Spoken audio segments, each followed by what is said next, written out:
ദീർഘമായി നിങ്ങളോട് സംസാരിക്കാനുണ്ട്. നിങ്ങളുടെ MLA നജീബ് കാന്തപുരത്തിനും ജാഥ ക്യാപ്റ്റൻ AK നാസറിനും ഒക്കെ അഭിവാദ്യം ചെയ്യാനുണ്ട്. സമയം കുറച്ച് വൈകിയിട്ടുമുണ്ട്. നമുക്കറിയാം, ഈ സായാഹ്നത്തിൽ ഈ ജാഥ ഇവിടെ സമാപനം കുറിക്കുമ്പോൾ ഇന്ത്യയിലെ 130 കോടി ജനതയെ സംബന്ധിച്ചിടത്തോളം ഒരാശ്വാസം കൈവന്ന സന്ദർഭമാണ്. കഴിഞ്ഞ ഏതാനും ദിവസങ്ങളായി നമ്മുടെ രാജ്യത്ത് ഉരുണ്ടുകൂടിയ യുദ്ധത്തിൻ്റെ കാർമേഘങ്ങൾ ഇന്ന് വൈകുന്നേരത്തോടുകൂടി നീങ്ങിത്തുടങ്ങുന്നു എന്നുള്ളത് ഓരോ ഭാരതീയനും ആശ്വാസം നൽകുന്ന ഒന്നാണ്. യുദ്ധത്തിൻ്റെ കെടുതികളും പ്രയാസങ്ങളും ലോകത്തിൻ്റെ മുമ്പിൽ ഒരുപാട് നമ്മളൊക്കെ കണ്ടതാണ്. നമ്മുടെ രാജ്യത്തിൻ്റെ ആത്മാഭിമാനം ചോദ്യം ചെയ്യപ്പെട്ട ഒരു ഘട്ടത്തിലാണ് നിരപരാധികളായ വിനോദസഞ്ചാരികൾ ഉൾപ്പെടെയുള്ള ഇന്ത്യക്കാരെ തീവ്രവാദത്തിൻ്റെ പേര് പറഞ്ഞ്, ഭീകരവാദത്തിൻ്റെ പേര് പറഞ്ഞ് നീചമായ കൊലപാതകങ്ങൾക്ക് തീവ്രവാദ പ്രസ്ഥാനങ്ങൾ നേതൃത്വം നൽകിയപ്പോൾ അതിനെ പിന്തുണയ്ക്കുകയും അതിന് പ്രോത്സാഹനം നൽകുകയും ചെയ്തതിൻ്റെ പേരിലാണ് നമ്മുടെ രാജ്യം അതിശക്തമായ തിരിച്ചടി പാകിസ്ഥാന് നൽകിയത്. വളരെ കൃത്യമായി 9 തീവ്രവാദങ്ങളെ പാലൂട്ടുന്ന കേന്ദ്രങ്ങളിൽ നമ്മൾ പ്രഹരങ്ങൾ ഏൽപ്പിക്കുകയുണ്ടായി. തുടർന്ന് വന്ന ഓരോ ദിവസങ്ങളിലും ഈ രാജ്യത്തിൻ്റെ അഭിമാനം വാനോളം ഉയർത്തിപ്പിടിക്കാൻ നമ്മുടെ സൈനികർ, അത് കരയിലും അതുപോലെ തന്നെ വ്യോമ മേഖലയിലും ഒക്കെ പ്രവർത്തിക്കുന്ന നമ്മുടെ സൈനികന്മാർ വളരെ ധീരോദാത്തമായ നിലപാടുകൾ സ്വീകരിച്ചത് കൊണ്ടാണ് ഇന്ന് നമ്മുടെ രാജ്യം അഭിമാനകരമായി തല ഉയർത്തിപ്പിടിച്ചു നിൽക്കുന്നത്. തീവ്രവാദത്തെ ഒരു നിലക്കും അംഗീകരിക്കാൻ നമുക്ക് മുമ്പ് കഴിഞ്ഞിട്ടില്ല, ഇപ്പോഴും കഴിഞ്ഞിട്ടില്ല, ഒരു കാലത്ത് നമുക്കത് കഴിയില്ല. നമുക്കറിയാം, ഇവിടെ അതിൻ്റെയൊക്കെ പേരിൽ രാജ്യത്ത് നടക്കുന്ന ചില പ്രചരണങ്ങൾ അവർ ശ്രദ്ധിക്കേണ്ടത്, ഈ ഭീകരവാദികളുടെ വെടിയേറ്റ് മരിച്ച കാശ്മീരിയായ ആദിൽ ഹുസൈനുണ്ട്. എന്തിനാണ് ആദിൽ ഹുസൈൻ തീവ്രവാദിയുടെ വെടി നെഞ്ചിലേക്ക് ഏറ്റുവാങ്ങിയത്?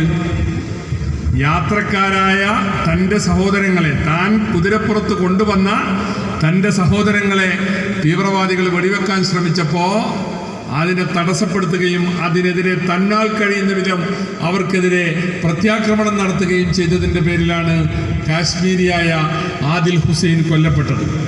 അപ്പോൾ തീവ്രവാദത്തിന് ജാതിയും മതമൊന്നുമില്ല. തീവ്രവാദം എന്ന് പറയുന്നത്, തീവ്രവാദിയുടെ മതം തീവ്രവാദം മാത്രമാണ്. ഒരു മതവും തീവ്രവാദത്തെ പ്രോത്സാഹിപ്പിച്ചിട്ടില്ല. ഇന്ത്യയിലെ എല്ലാ ഇസ്ലാമിക സംഘടനകളും, ലോകത്തെ എല്ലാ ഇസ്ലാമിക സമാജങ്ങളും തീവ്രവാദത്തെ നഖശികാന്തം എതിർത്തിട്ടുണ്ട്. അപ്പോൾ തീവ്രവാദി എന്ന പേരിൽ ചില മതങ്ങളെ കൂട്ടുപിടിച്ച് നടത്തുന്ന ശ്രമങ്ങൾ ഒരു കാരണവശാലും അംഗീകരിക്കാൻ കഴിയില്ല. ആദിൽ ഹുസൈനെ പോലെ തന്നെ നമുക്കറിയാം, കേരളീയനായ ശ്രീ രാമചന്ദ്രൻ ആ ആക്രമണത്തിലെ രക്തസാക്ഷിയാണ്.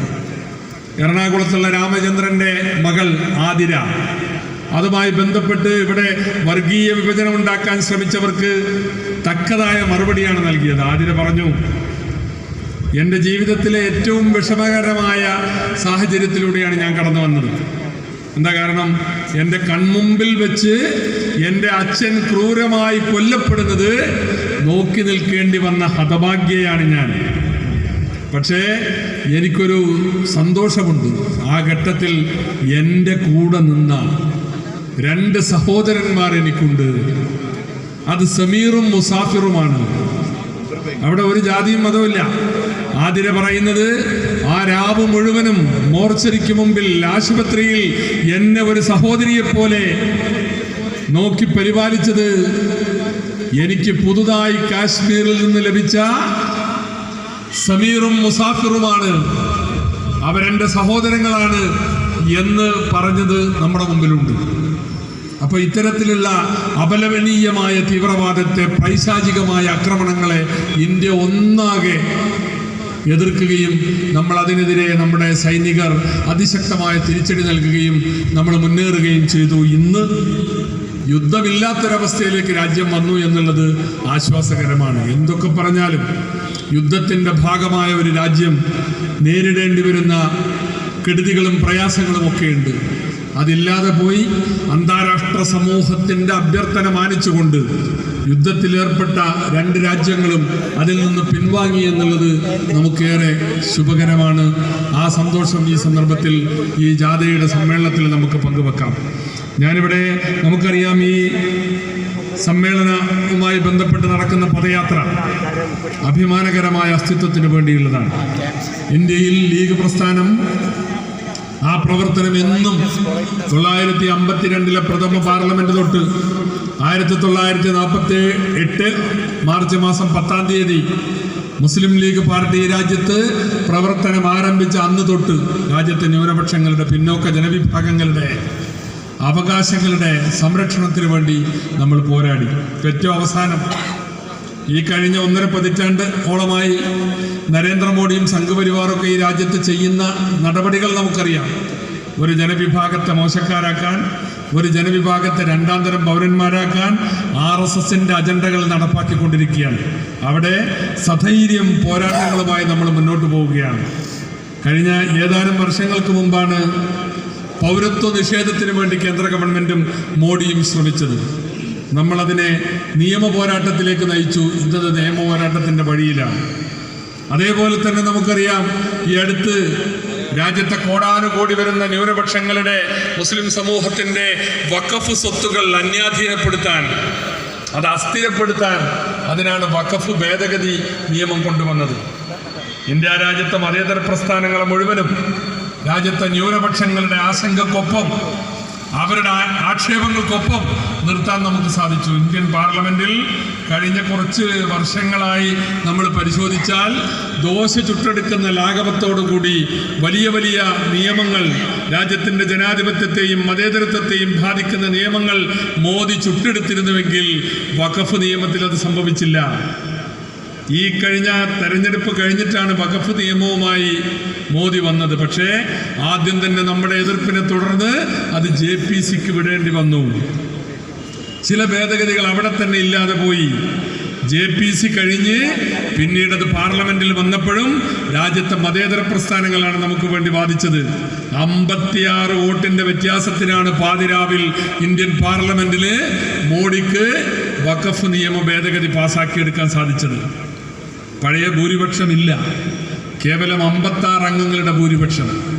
അതാണ് ഇന്നത്തെ ഇന്ത്യൻ പാർലമെന്റിൽ ഇന്ത്യ മുന്നണിയിലൂടെ വലിയ മാറ്റങ്ങൾ ഉണ്ടാക്കാൻ സാധിച്ചു. അതിലൊരു ചെറിയ പങ്ക് വഹിക്കാൻ കഴിഞ്ഞ, അതിനുവേണ്ടി പ്രാർത്ഥനാപൂർവം പ്രവർത്തിച്ച ഒരു പ്രസ്ഥാനം എന്ന നിലയിൽ ഇന്ത്യൻ യൂണിയൻ മുസ്ലിം ലീഗിന് ഈ ഫാസിസ്റ്റ് ഇന്ത്യയിൽ അഭിമാനത്തോടുകൂടി ആ രാഷ്ട്രീയത്തിൻ്റെ കൂടെ നിൽക്കാൻ സാധിക്കും. എന്നിട്ടോ നിങ്ങൾ ഭൂരിപക്ഷം വെച്ച് ആ വഖഫ് നിയമം പാസാക്കിയെങ്കിൽ ഞങ്ങളുടെ പോരാട്ടം അവസാനിച്ചില്ല. തെറ്റായ രീതിയിൽ ഭരണഘടനാ വിരുദ്ധമായ ഒരു നിയമം പാസാക്കിയാൽ പിന്നെ നമ്മുടെ മുമ്പിലുള്ള മാർഗം അതിനെ കോടതിയിൽ ചോദ്യം ചെയ്യുക എന്നുള്ളതാണ്. രാജ്യത്തിൻ്റെ പരമോന്നത നീതിപീഠമായ സുപ്രീം കോടതിയിൽ നമ്മൾ ചോദ്യം ചെയ്തു എന്ന് മാത്രമല്ല, അത് വിജയത്തിൽ കലാശിച്ചു. ആ നിയമത്തിന്റെ ചിറകരിഞ്ഞു സുപ്രീം കോടതി. നിങ്ങൾ ഈ കേസിലെ തീർപ്പ് വരെ ഇനി ഒരാളെയും എവിടെയും നോമിനേറ്റ് ചെയ്യരുത്. ഒരു സമിതിയിലും, വഖഫ് കൗൺസിലിലോ വഖഫ് ബോർഡിലോ ഒരാളെയും നോമിനേറ്റ് ചെയ്യരുത്. ഒരു വഖഫ് സ്വത്തും ഈ നിയമത്തിന്റെ പിൻബലത്തിൽ അന്യാധീനപ്പെടുത്താനും ഗവൺമെന്റിനോ മറ്റ് സംവിധാനങ്ങൾക്കോ അധികാരമില്ല എന്ന വ്യവസ്ഥയോടുകൂടി സുപ്രീം കോടതി വിധി പ്രഖ്യാപിക്കുകയുണ്ടായി.